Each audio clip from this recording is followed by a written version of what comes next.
నమస్తే, welcome to Myra media. నేను మీ కేవీఆర్. నువ్వు తమలపాకుతో 4 గంటలు, నేను తలుపు చెక్కతో 8 అంట అని ఏదో సామెత ఉంటది కదా.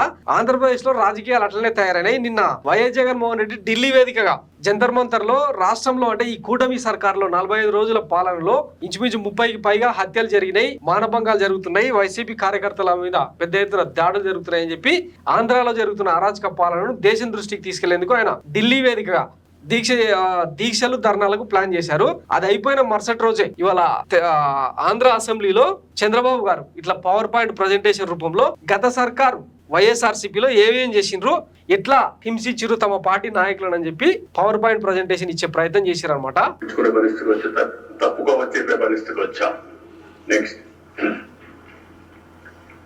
ఇకపోతే ఎన్నికల కమిషన్ నిమ్మగడ్డ రమేష్ కుమార్ కడాన ఆయన మీద ఎన్నికల కమిషన్ కే రష్యన్ లిఖించింది. నెక్స్ట్ ఇది బాబాయ్ ఆనాటి ముఖ్యమంత్రి ఉంటే ఫస్ట్ అంటే హార్ట్ రిక్వైర్డ్ చేశారు. కుట్లు కట్టి మొత్తం క్లీన్ చేసి రూములంతా బ్లడ్ అంతా క్లీన్ చేసే పరిస్థితికి వచ్చారు. ఫ్రీజర్ తీసుకొచ్చారు, దాంట్లో కూడా పెట్టి అంత్యక్రియలు తీసుకునే పరిస్థితికి వచ్చారు. ఆయన రోడ్ జర్నీలో వచ్చాడు, కోర్టు పోయాడు, గ్యాగ్ ఆర్డర్ తీసుకొచ్చాడు. ఒక ముఖ్యమంత్రి, ఆనాటి ముఖ్యమంత్రి సొంత బాబాయికి ఈ మార్గం చేయగలిగితే ఈ రాష్ట్రంలో లా అండ్ ఆర్డర్ ఎక్కడుందో మనందరం ప్రశ్నించుకోవాల్సిన అవసరం ఉంది. అది చాలా సీరియస్ విషయం నా అభిప్రాయం. ఇది ఒక కేస్ స్టడీ. నెక్స్ట్ కోడికత్తి డ్రామా, గురకర డ్రామా. మొన్న ఎలక్షన్ లో కూడా భయపడ్డాం. నాకు ఒక అనుమానం ఉండేది, మళ్ళా ఏదైనా చేసి ఆ సానుభూతితో ఎలక్షన్ లో గెలవాలని ప్రయత్నం చేస్తాను కూడా ఆలోచించాం.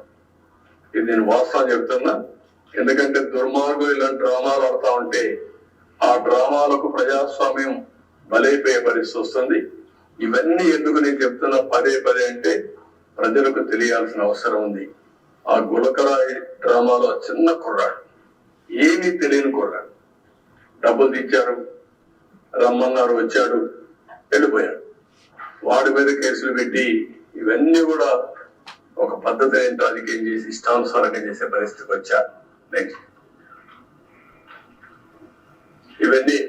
ఇదన్నింటికంటే మేజర్ సమస్య. దేశంలో ఎక్కడ గంజాయి దొరికినా దానికి ఎక్కడ లింక్స్ ఉన్నాయంటే కేర్ ఆఫ్ ఆంధ్రప్రదేశ్. సో ఇదే అనమాట. ఆ పాత ప్రభుత్వం ఏమో ఈ ప్రభుత్వం మీద విమర్శలు చేయడం, ఈ ప్రభుత్వం ఏమో గత ప్రభుత్వ తప్పులను ఎత్తి చూపడం. సరే, ఈ డ్రామాలు, ఈ స్టంట్లు అన్ని బాగానే ఉంటాయేమో కానీ అల్టిమేట్ గా ప్రజలకు ఏం చేయదలుచుకున్నారు అన్నది చెప్పుంటే బాగుండేది. ఎందుకంటే ఇప్పటికీ రాష్ట్రంలో 45 రోజుల వ్యవధిలో 35 హత్యలు జరిగినట్టు రికార్డులు చెప్తున్నాయి. వినుకొండ వేదికగా రషీద్ అనే అబ్బాయిని ఎంత దారుణంగా హతమార్చారో, అది వ్యక్తిగత కక్ష అయితేనేమి ఇంకేదైనా జరగవచ్చు. నిందితుడిని ఈ వ్యవస్థ కఠినంగా శిక్షిస్తుంది అన్న భయం నేరస్తుల్లో కలిగితే ఆల్మోస్ట్ శాంతి భద్రతలు అనేవి సెటరైట్ అయినట్టే కదా. మరి ఆ కోణంలో చంద్రబాబు గారు కానీ ఈ కూటమి ప్రభుత్వం కానీ ఎందుకు ఆలోచించట్లేదు అన్నదే ఇప్పుడు పాయింట్. అంటే మీరు ఇవన్నీ చూపిస్తూ ఇంకా నేరాంధ్రప్రదేశ్ గా మార్చాలన్న ప్రయత్నమా? ఇప్పుడు గత సర్కారు నిజంగానే మీరు చెప్పినట్టే దిక్కుమాల పాలన చేసింది, అరాచక పాలన, సైకో పాలన, కిరాతక పాలన చేసింది. ఆ ప్రభుత్వం వద్దనే కదా మీకు మ్యాండేట్ ఇచ్చింది.